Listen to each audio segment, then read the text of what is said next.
Costume traditionnel de cour, le kimono connaît son véritable apogée au Xe et XIe siècle. Les manches sont élargies et les longs vêtements sont superposés dans une débauche de coloris et de motifs d'une exceptionnelle finesse.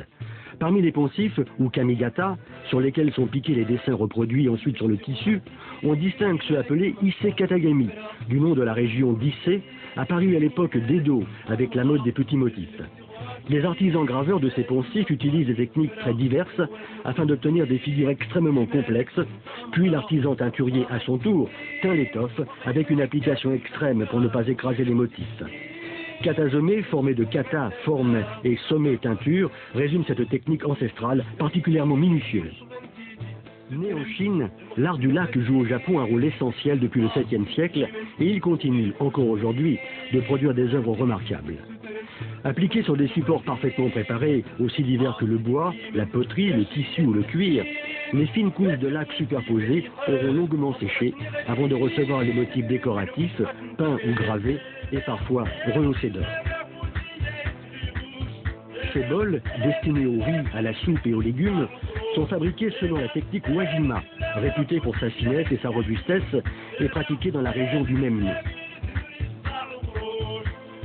Ce coffret, décoré de feuilles et de fleurs gravées puis dorées, a été exécuté par l'un des maîtres du lac de Wajima, Mae Tayo.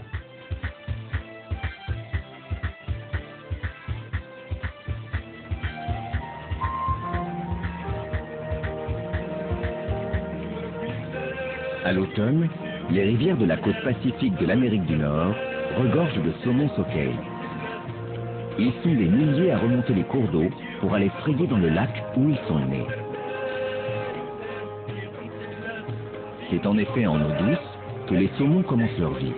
Une eau froide, propre et bien oxygénée est indispensable à leur survie.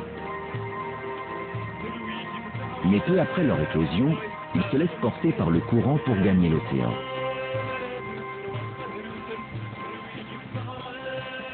Contrairement à la plupart des autres poissons, le saumon peut ainsi passer d'un environnement aquatique à l'autre sans difficulté et s'adapter à l'eau salée.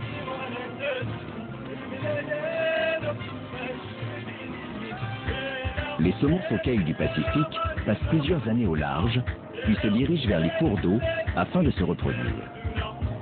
Ils reviennent généralement à l'endroit exact où ils sont nés.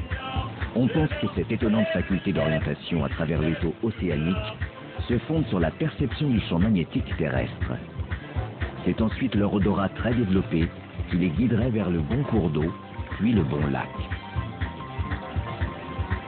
La remontée des rivières, sur des centaines de kilomètres, est une migration périlleuse qui doit le plus souvent être réalisée à contre-courant et demande énormément d'énergie. Les saumons ont à surmonter les obstacles et passer les cascades.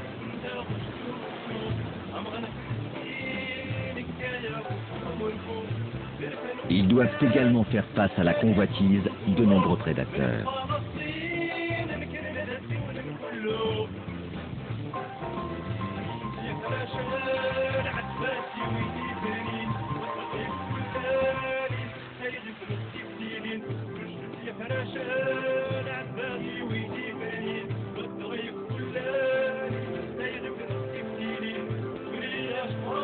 Alors qu'ils sont parvenus à destination, la peau des saumons sockeye tourne au rouge. Ils cessent de s'alimenter et choisissent un endroit peu profond pour frayer.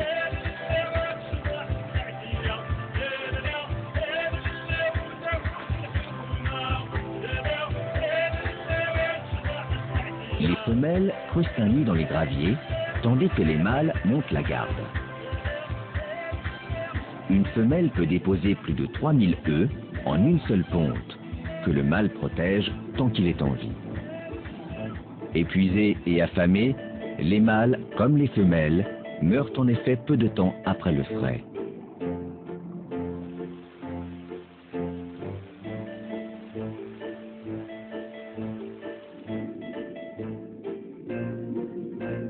Les œufs éclosent environ 4 mois après la ponte. Les jeunes poissons passent plusieurs mois en eau douce avant de rejoindre la mer et le cycle recommence.